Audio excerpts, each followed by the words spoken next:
Today we need to recover, remember, and reintegrate our contemplative tradition of prayer. And Christian meditation is a very simple and direct way of doing that. I'm not saying, by the way, I'm going to be talking perhaps as if meditation is the only way to heaven, but I'm not saying that. And I'm not saying that meditation replaces other forms of prayer. That would be counterproductive and counterintuitive. So I hope what I can share with you is an understanding, first of all, of meditation as part of the wisdom tradition of humanity. Think of prayer as a big wheel. And the different spokes of the wheel are like the different forms of prayer. So we have the sacraments, we have the scriptures, we have petitionary prayer, intercessory prayer, we have devotional prayer, we have charismatic prayer, we have Ignatian prayer, we have Dominican prayer, we have Carmelite prayer. We have this great tree of Christian prayer. And all the branches are flourishing and producing fruit. Thank God. We're not talking about 100% market share. This is the tree. But all of these different forms of prayer, how do they connect? Well, they converge in the center of the wheel, the hub of the wheel. And what do we find at the hub of the wheel of Christian prayer? God.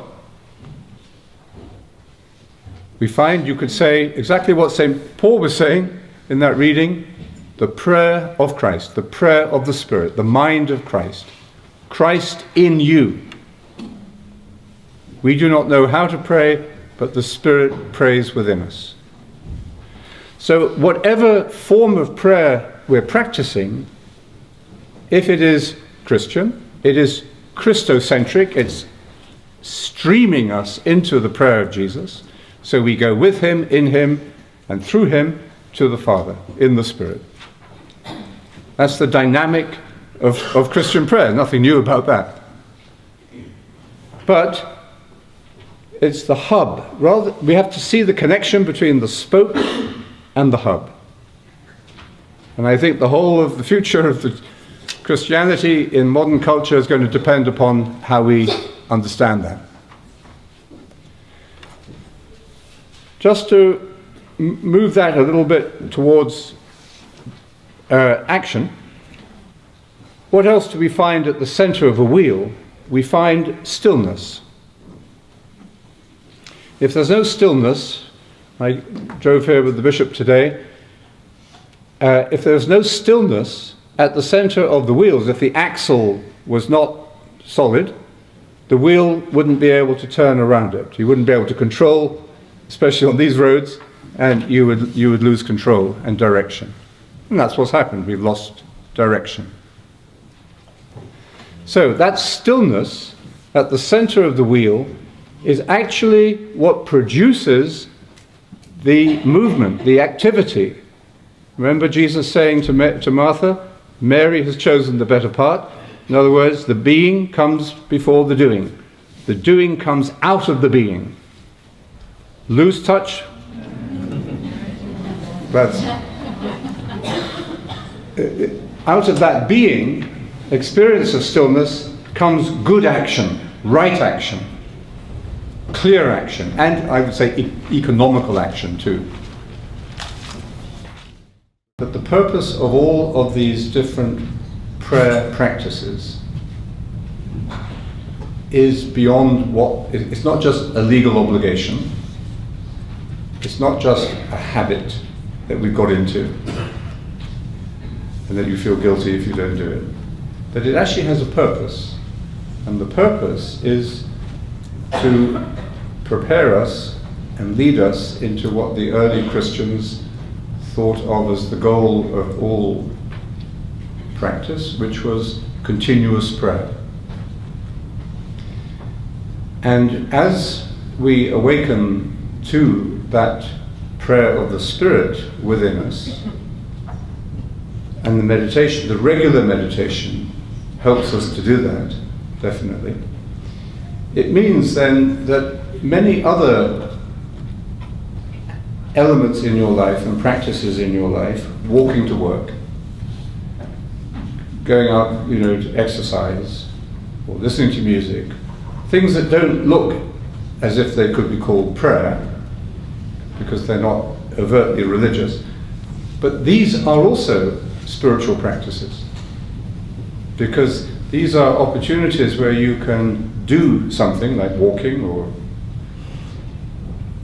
something that doesn't require a lot of mental exertion, but you can do this in a prayerful way. You can do it in a way that allows the Spirit to rise in you.